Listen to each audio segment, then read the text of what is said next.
No vídeo de hoje eu vou falar sobre um tema muito polêmico, porém é o tema do nosso dia a dia, e quando falamos de política, aqui estarei falando hoje sobre política, e acredito que muitos, inclusive, que estão emigrando ao Paraguai por conta da política do Brasil, estão tentando se refugiar em outro país, fugindo desta forma de política, desta forma de fazer política aqui no Brasil.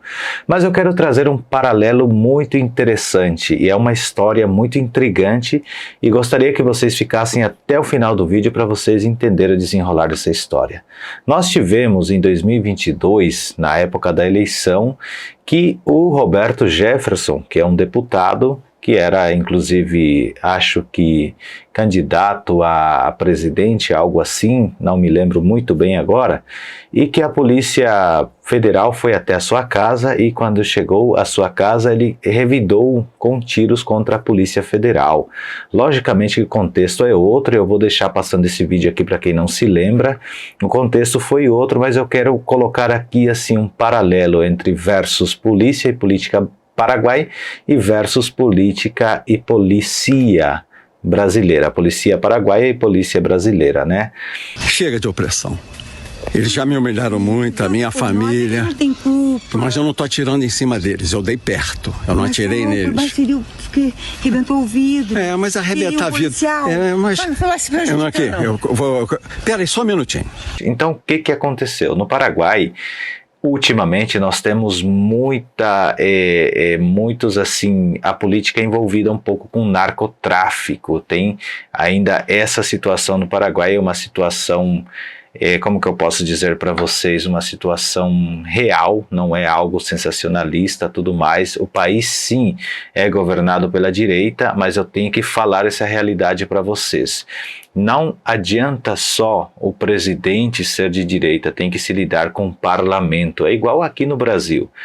O Lula, por exemplo, é de esquerda, só que o parlamento inteiro, a maioria é de direita. Então as pautas de esquerdas muitas vezes não passam, principalmente as de costume, né? Então assim, o Lula, entre aspas, ele não tem tanto poder de fazer tantas coisas, a não ser que tenha o dinheiro, e para o dinheiro, meus amigos, não existe nem direita e nem esquerda, não é assim?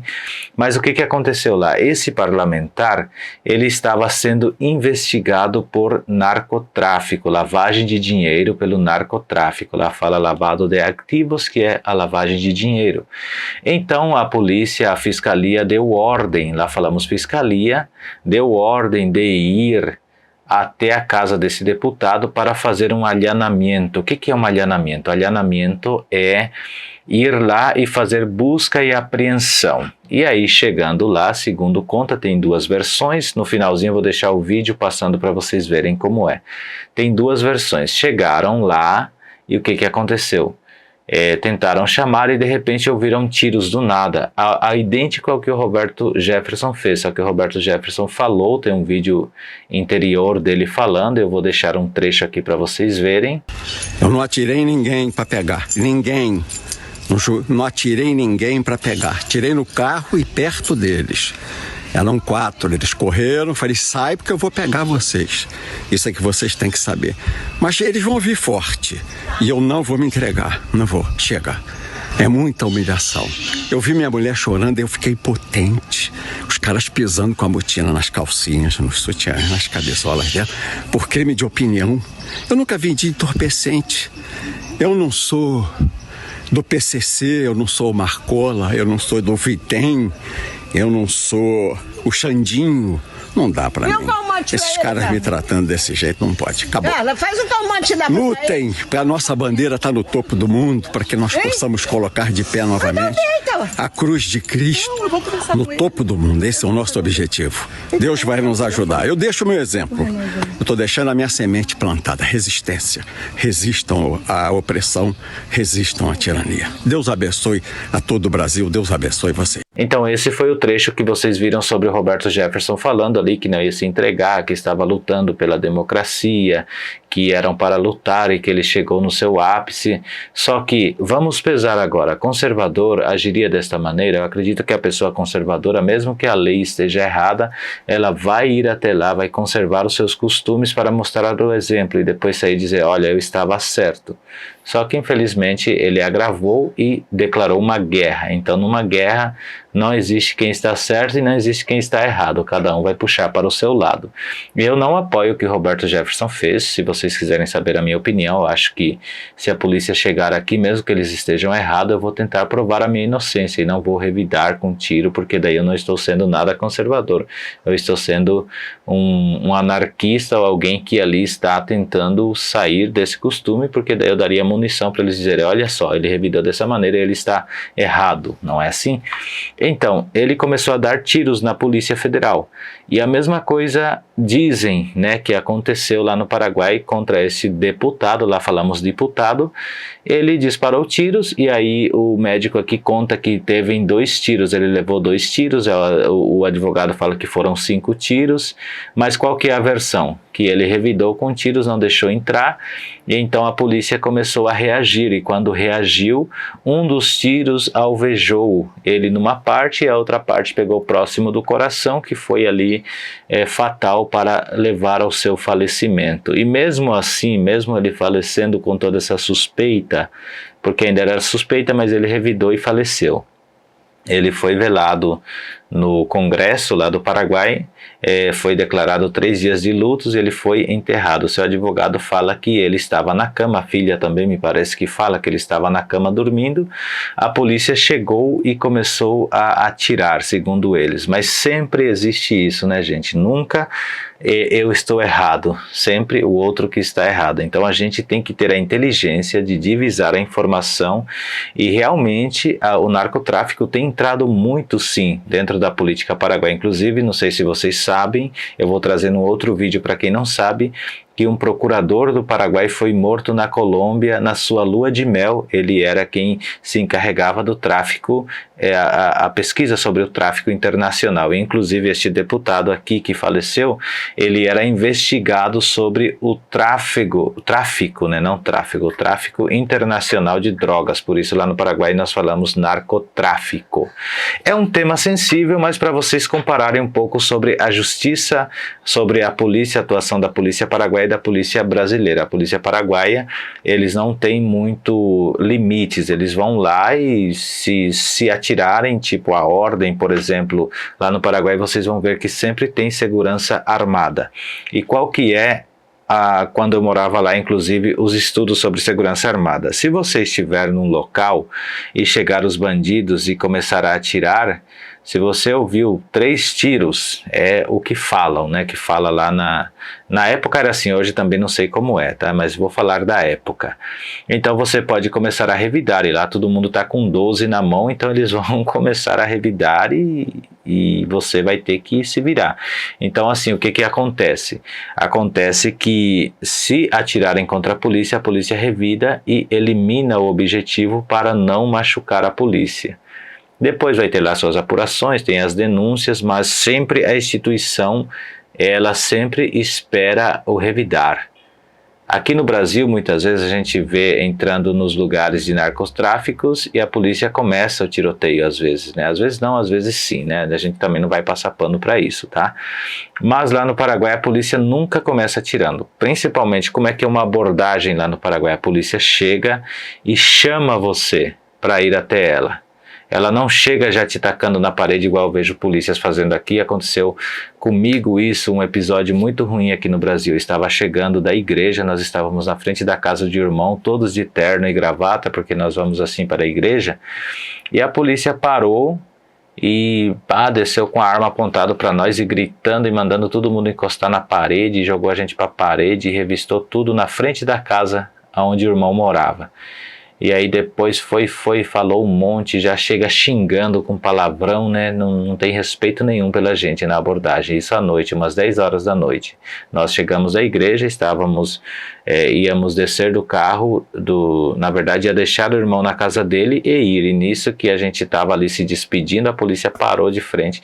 Aí eles pediram desculpa a gente, é que na verdade tinha uma suspeita de um carro muito parecido com vocês e por isso nós descemos e abordamos.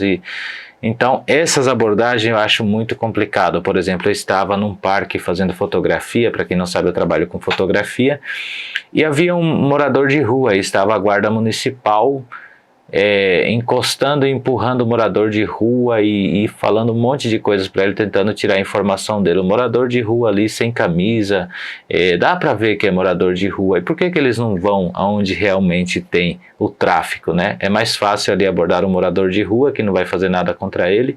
Aí eu fiquei olhando, fiquei no carro o tempo todo da abordagem deles, porque um dos policiais estava muito agressivo, e quando ele ia para cima, o policial, o moço se afastava e o outro policial encobria, ficava na frente dele. Aí eu fiquei olhando, aí eu peguei minha câmera, fiz de conta que estava apontando para o lado deles, aí eles foram abaixando, deixaram o rapaz e foram embora. O rapaz estava até com um cachorro na mão, assim, uma cena muito ruim mesmo, né? Então a gente vê essas coisas, a gente fica um pouco indignado, né? E eu falo do Paraguai, da abordagem, que eu já fui abordado no Paraguai. A polícia passou, nós estávamos sentados num parque, aí a polícia parou o carro, olhou para nós e falou, vem aqui um pouquinho. Estávamos em 2. Aí nós fomos até ele, aí começou a perguntar de onde nós éramos, onde nós morávamos, o que nós fazíamos, e tirou toda a informação, anotou, reportou para uma central e foi embora. Não teve nada de revista, nada disso, só perguntou se a gente estava armado, se não estava, essas coisas, aí nós falamos que não, levantamos a camisa e mostramos, e aí falou para nós, não colocou nós numa situação constrangedora. E esses dias eu vi numa reportagem uma policial falando que a abordagem brasileira é constrangedora, porque apalpa as partes íntimas, todas essas coisas, e coloca a pessoa de costas para a parede, manda abrir a perna e faz tudo isso. No Paraguai talvez, hoje eu não sei como está, mas na época não era assim. A polícia te para, manda você abrir a sua mala, manda você desligar o seu carro, e ela manda tudo você fazer. Eles não vão lá, não põem a mão em nada. Você que tem que fazer tudo, abrir seu porta-mala, tirar tudo. A polícia não pega, como eu vejo nos aeroportos lá, a polícia rasgando, jogando tudo, não. A polícia manda você abrir, você tira, acomoda tudo certinho, depois você organiza, eles não fazem essa bagunça, né? E minha mãe relata que ela ia visitar a sua mãe que morava no Brasil, a minha avó, falecida avó, morava do outro lado do Brasil, né? Paraguai e Brasil ali do lado. E um dia, na época, não se usava muitas fraldas descartáveis, eu era bebê na época, né? Imagine isso há 35 anos atrás. E a minha mãe disse que a polícia subiu no carro e viu a bolsa da minha mãe e olhou para ela, minha mãe negra, essas coisas, né? E olhou com a criancinha no colo e uma bolsa meia grande, falou, dá a bolsa aqui, nós vamos revistar. E começou a tacar a mão na bolsa e foi até constrangedor porque tinha uma fralda minha de pano suja, né? E a polícia encheu a mão do meu cocô, digamos assim, no dia ali. Aí deixou ela e foram lá, limparam a mão e foram embora, né? Então existe muito isso. Uma vez também eu passei por isso.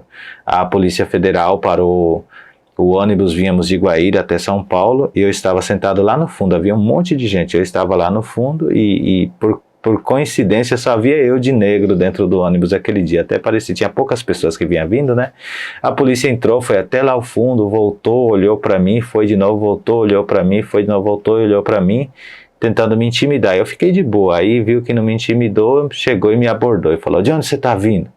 Para onde você vai? O que você está fazendo? E fez um monte de perguntas para mim. Aí eu respondi tudo certinho, falei onde eu morava, que eu sou paraguaio, que moro no Brasil, mostrei a documentação. Aí falaram se a gente revistar a sua mala, você não tem problema? Eu falei, vocês podem revistar à vontade, eu não tenho problema não. E aí eu falei para eles ainda que, né, que eu sirvo a Deus e eu não me envolvo com essas coisas, pode me revistar à vontade. Aí falaram, não precisa, tá bom. Aí foram embora, sabe? Mas eu percebi esse certo preconceito assim, né? Percebi também aqui em Jundiaí, eu fui numa loja muito linda, né? E quando chegamos lá, começamos a ver as coisas, daqui a pouco, 2 seguranças atrás de mim. Eu ia para um lado, eles ficavam atrás, ia para o outro lado, ficava atrás. Eu fiquei incomodado com aquilo. Aí eu cheguei e perguntei se estava acontecendo alguma coisa e eles disfarçaram e saíram, sabe? Então, existem muitas essas coisas. E o que eu quero dizer com isso? Que às vezes a gente se permite acontecer isso, porque a gente não muda, a gente elege os deputados, acredita nas falácias, tem que ver as atitudes, né? E voltando para o assunto final, o que acontece que eu quero colocar um paralelo? Roberto Jefferson atirou contra a polícia, teve ali os seus direitos garantidos, é um crime que ele fez, atirar contra a polícia, não obedecer à ordem judicial é um crime, é uma desobediência, ele foi preso, está lá preso, mas a sua vida está poupada, não morreu. Já esse deputado no Paraguai faleceu porque enfrentou a força de segurança a quem se deve respeito e quem protege o cidadão ligado com o narcotráfico, realmente ele teve esse problema e infelizmente faleceu. A gente não deseja a morte de ninguém, somos pró-vidas, né? Eu não sou a favor de quem fala bandido bom é bandido morto, porque eu sou cristão e acho que todos têm uma oportunidade diante de Deus. Aqueles que o Senhor fala assim, quem é sujo, suje-se mais ainda, né? Mas nós não temos o poder de dizer que a vida de alguém tem que ir ou que a vida de alguém tem que acabar. A gente tem que orar por todos os homens na face da terra, inclusive pelos seus inimigos, porque amar quem nos ama é fácil, mas o ruim é você ajudar quem não te ama, quem te fez mal para sua família. E a palavra de Deus fala que devemos ser amor em todos os sentidos. Então, reflitamos um pouco sobre isso, e o paralelo que eu quis trazer hoje é isso. O policial atirou, a polícia do Paraguai abate a um deputado investigado por narcotráfico. E fica aqui os vídeos para vocês analisarem, ver o videozinho no final. Eulalio Gómez, un diputado paraguayo del Partido Colorado, murió el lunes durante un tiroteo con la policía antidrogas. Los hechos ocurrieron durante un allanamiento a una de las residencias del parlamentario en la ciudad de Pedro Juan Caballero, en el noreste del país. Los intervinientes fueron repelidos con disparos y contestaron el fuego, hiriendo mortalmente al diputado. Ambas heridas son producidas por una munición de alta velocidad y específicamente la herida del lado izquierdo provoca la destrucción total del corazón, un estallido cardíaco, así como lesiones pulmonares y hepáticas. El jefe de la policía aclaró que no tenían previsto detener al diputado Gómez, que gozaba de fueros parlamentarios, pero sin incautar documentos ligados a una investigación abierta en su contra. Sin embargo, la Fiscalía imputó horas antes al parlamentario de 67 años, a su hijo y a otras 3 personas en una causa por lavado de activos procedentes del tráfico internacional de drogas peligrosas. La actuación fiscal no es de primer orden, entra en segundo orden una vez dominado el escenario del crimen por la policía. Ahora esperamos la respuesta de medicina forense que nos dé más o menos pistas hacia la realidad del caso. El abogado del fallecido diputado Gómez, uno de los políticos más acaudalados de Paraguay, dijo que lo mataron en su cama estando desarmado y pidió que la investigación sea extremadamente transparente. Lo prevé en caso de que la persona... La Cámara de Diputados declaró 3 días de luto por la muerte de Gómez, cuyo cuerpo será velado en la sede parlamentaria en la capital Asunción.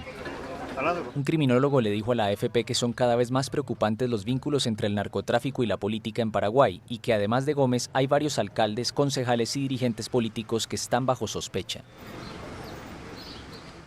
Espero que vocês tenham gostado desse vídeo. Vou encerrar aqui. Estou muito contente por vocês estarem sempre se inscrevendo e falando bastante coisas interessantes para nós aqui no canal. Continuem assim me ajudando, que o canal cresça mais e mais. Vou trazer paralelos políticas brasileiras e políticas paraguaias para vocês fazerem também um contrabalanço. Quantos são os deputados no Paraguai, quantos são senadores, como são as formas de lei, como são as fiscalizações. Se vocês gostarem desse conteúdo, deixem aí nos comentários se eu falo sobre isso ou não. E assim encerramos acá este video. Rádio de HPV.